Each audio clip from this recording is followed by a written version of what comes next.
T'es-tu déjà demandé comment l'or, l'un des métaux les plus convoités au monde, arrive dans les vitrines des bijouteries ou est utilisé dans des appareils électroniques de pointe? Bien que le processus de fabrication de l'or semble éloigné, il implique des étapes très détaillées, que ce soit dans l'industrie minière ou celle du recyclage. L'or peut être extrait directement du sol par la mine ou récupéré à partir de matériaux recyclés, comme des bijoux anciens, des appareils électroniques usagés et des sous-produits industriels. Dans le secteur minier, la première étape consiste à localiser l'or. Pour cela, on réalise des études géologiques approfondies en utilisant des technologies de pointe comme des drones et des capteurs souterrains. Une fois une zone potentielle identifiée, une équipe d'experts en forage intervient pour déterminer la profondeur et la quantité d'or présente. Ce processus d'exploration peut prendre des années, et certaines mines fonctionnent pendant des décennies, en cherchant de nouveaux gisements dans les environs. D'un autre côté, l'or recyclé, extrait de produits comme les téléphones portables et les ordinateurs, joue un rôle essentiel dans l'économie mondiale de l'or. Environ 30% de l'or utilisé aujourd'hui provient de sources recyclées, ce qui en fait une option écologique et économiquement viable. Dans certains cas, le recyclage est si efficace que l'or récupéré est aussi pur, voire plus pur, que celui extrait des mines. Mais comment l'or est-il transformé, à partir de minerais bruts ou de matériaux recyclés, en lingots brillants? Le processus commence par le broyage du minerai ou du matériau récupéré. Cela permet d'augmenter la surface du matériau pour faciliter la séparation de l'or des impuretés. Par exemple, imagine broyer une pierre jusqu'à ce qu'elle devienne une poudre fine.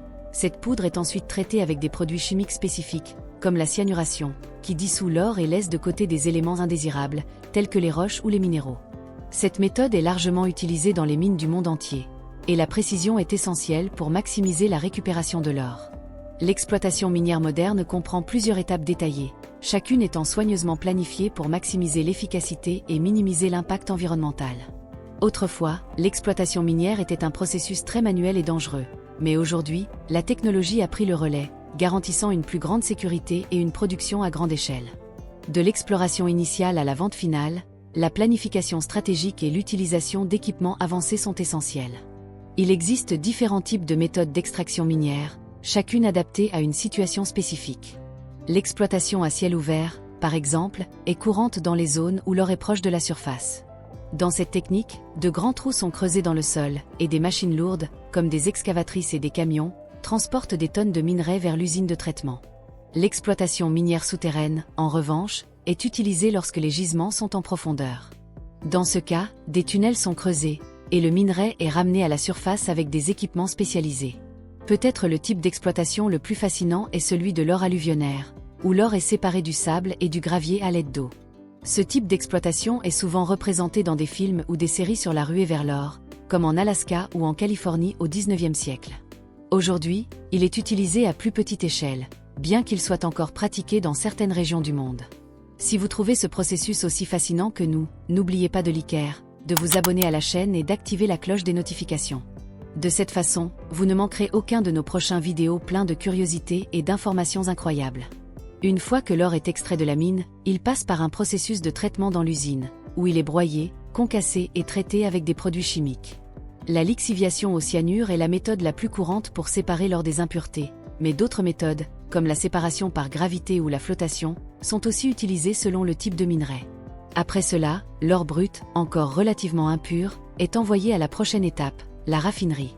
Une fois à la raffinerie, l'or passe par une purification minutieuse, où il atteint des niveaux de pureté allant souvent jusqu'à 99,99%.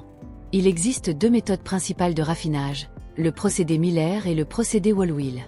Le procédé Miller utilise du chlore pour éliminer des impuretés comme l'argent. Le chlore réagit avec les autres métaux présents, formant des composés qui peuvent être facilement retirés. Ce procédé est rapide, mais il n'atteint pas une pureté absolue. Le procédé Wohlwill, plus sophistiqué, utilise des électrolytes pour éliminer presque toutes les impuretés restantes.